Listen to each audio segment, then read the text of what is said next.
Want to know how to install the Best Buy application on your Android?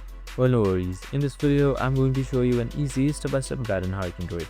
It's super simple and under a minute, so let's get straight to it. Now, first things first, you can just simply open up your Best Buy application.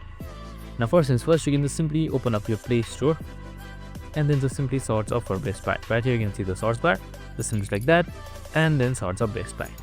And once you are under the search, right here you should be saying Best Buy. You can directly select install right here, or just simply select the app and discover it. So you can scroll down and you can see reviews, how you can rate this app, and what latest updates are there. So as you scroll down, you should also be seeing app support and much more. Now you can just simply scroll all the way up that and then select install right here.